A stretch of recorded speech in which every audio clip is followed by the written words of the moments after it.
Hello, welcome to Otis Place. It's good to have you on the channel. If this is your first time on the channel, this is your first time of seeing me. Hello, my name is Otabi. It's good to have you here. On this channel, we make videos on natural hair and lifestyle, and this is a place you want to be if you're looking to grow your natural hair or take care of your natural hair to make it more healthy. If you're already a subscriber, hello, thank you for always coming back. Thank you so much for the support. Guys, today's video is a natural hair Q&A. Just popular natural hair questions I've gotten some people. I believe some of the answers given here will help shed light on maybe some of the things that are bothering some of you. If that's something you're interested in, keep watching.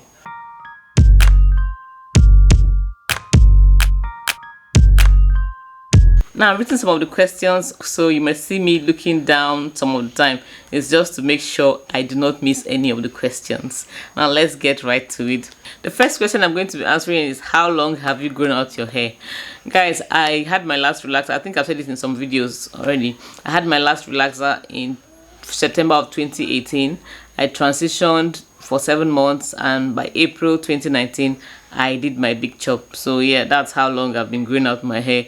The next question is, how do I transition to natural hair without doing the big chop? Guys, for this question, I don't think I'm the right person to ask this question, but I'm going to try to answer it. I did my big chop. I did a big chop. I didn't, cut my relaxed hair gradually. I transitioned, and when I couldn't take the two textures anymore, I did the big chop. The thing is, when you're transitioning to natural hair, you have your relaxed hair, then you have your natural hair growing from the roots. These two textures can be quite challenging to handle, especially if you have type 4 hair, really coily hair. It can be quite tough to handle. But I think what you can do is do a lot of protective styling, and cutting off the relaxed hair gradually. Over time, you see that most of your hair will now be left with your natural hair before now cutting it out. So a gradual cutting of the hair will help you, and in order for you to manage the two textures, I think protective styling will help you a lot. I hope that has answered your question. The next question I have is, how do I make my hair grow? Guys, I get this question a lot too. The thing with hair growth is that if you don't have any deficiency, you don't have any serious illness that could interfere with your hair growth, your hair actually grows. Everybody's hair grows. And I tell people the right question to ask is, how do I retain my length? And some people actually say, no, my hair, you don't understand, my hair doesn't grow. And I ask them, when you had your relaxed hair, what do you retouch, or what did you use to retouch every 3 to 4 months? Is the new growth you had. So your hair actually grows. The problem is that you are not retaining length. So what you should do is work on retaining length. And how do you retain length? You make sure that your hair is properly moisturized. Moisture really helps our hair. And apart from moisturizing, you also have to seal in that moisture. You have to make sure that the moisture you have put into your hair does not escape. You seal it in with an oil or a butter. Now, the moisturizer of choice should have water as one of its first ingredients. Water is very good for the hair. So if you get a moisturizer or a leave-in conditioner or something that a leave-in treatment you're using for your hair, and water is not among one of the first ingredients, I think it's time for you to change that moisturizer or leave-in treatment, because water should be one of the first ingredients. That really helps our hair a lot. And also, you should work on using the right tools for your hair to retain length. When you have hair like mine, you don't want to use a fine tooth comb to be combing the hair. That is going to cause a lot of breakage. What you want to use is a wide tooth comb to comb your hair gently. That way it will help reduce the breakage you experience. You also want to make sure you finger detangle before going in with your comb or your brush. These things help you retain length. You also want to make sure that you baby your ends. You make sure you moisturize when you're moisturizing, concentrate on the ends. The ends are the oldest part of the hair. When this breaks, your hair will just be looking shorter and shorter. But if you work on making sure the ends do not break, you'll see that over time your hair will actually be looking longer. It will appear to be growing faster, but you're actually retaining more length than you used to. I hope that has helped answer your question. And there are many videos on how to moisturize your hair. I think I have some videos too on the channel on how, tips for length retention and all that. These are very helpful. These are things that you shouldn't play with if you want to see your hair long over time. The next question here is, how often should I wash my hair? Now, when it comes to washing natural hair, or when it comes to washing our hair, it really depends on your lifestyle. It really depends on the kind of hair you have. And when I did the big chop, I used to wash my hair every week, but as my hair got longer, it was taking more time. I decided to start washing my hair every 2 weeks, and that's fine by me. But the thing is, if you lead a very active lifestyle, you work out a lot, you might need to wash your hair more often than somebody who does not work out so much. Learn to experiment with your hair. Try washing your hair every week and see how that goes.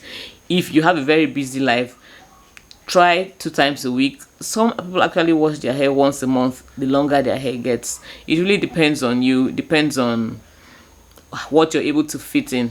Don't just stick to this strict schedule that it has to be once a week, so I have to make sure I wash it once a week. If washing your hair once a week is causing you a lot of stress and anxiety, please take it to 2 times a week. But really, it all depends on you. It all depends on how your scalp reacts to all these things. So just find a sweet spot, once a week, twice in a month. Some people once every 10 days. It actually really depends on you. There's no hard and fast rule to washing your hair when it comes to, or how often you can wash your hair when it comes to natural hair. But I personally wash my hair once every 2 weeks. I hope that helps you. The next on the list is, what products should I use on my natural hair? Guys, for this question, the thing is, as human beings, we react to things differently. Now, a product that is very good for your hair might not do anything for my hair. I've seen some products where people have raved and raved about the product, and I used the product and I'm like, what's this? It didn't do anything for me. That doesn't mean the product is not good. It just means that the product is not good for me. So what I normally tell people is that you have to get a good shampoo. Make sure you get a good shampoo. I use the Mega Growth shampoo sometimes. I also use the Cantu shampoo sometimes.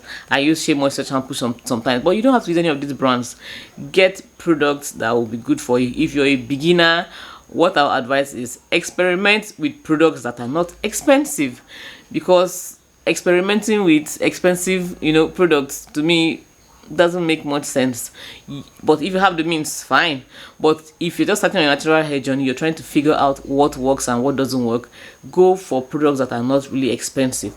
Or some of these products have sample sizes, these sample products that they give out or sell. Some of them have sample products. You can go for the sample products, see how they work on you before you now commit to buying a full one. I think that's a way of trying to figure out what products really work for you without breaking the bank. So get a good shampoo, get a good conditioner, a good deep conditioner. You also want to make sure you get a good moisturizer, a good leave-in treatment. A good leave-in treatment. You get that, and you want to also make sure you get a butter and oil. The butters do not have to be sophisticated. You hear some butters that you're like, which one is that? No, even your shea butter can work as your sealant for you. Your mango butter can work as a sealant. You can combine them together. You can combine them to give you a good sealant. You do not have to. It's not the more sophisticated the product, the better it works. It's not like that. Just use what you have available around you and see how they work. As you experiment, you'll be able to eliminate which your hair responds to and which your hair doesn't respond to. That's how I have been able to go about my natural hair journey. There's some products I use, I'm like, yeah, this really works. I can feel it. And there's some products I'm like, no, it doesn't work. And I just do away with it. But like I said, try getting cheaper ones first. experimenting with them before you go higher. It don't work for you. But if you find a cheap product that works very well for you, stick to it. You don't have to be under pressure to, get expensive things and get what influencers and your favorite YouTubers use. If that particular product is good, use it and be okay with it. If after a while you want to experiment, that's fine. So I hope I've been able to answer that question in a satisfactory manner. I hope you've been able to take 1 or 2 things away from this. Leave your comments in the comment section. Guys, I know you have answers to some of these questions. Please leave your comments in the comment section. Tell us your experiences that you've had with your natural hair too, so that others can learn from your experience. If you've watched up to now and you're not subscribed to the channel, what are you waiting for? Please subscribe to the channel. Do have a blessed day. I'll see you on the next one. Bye.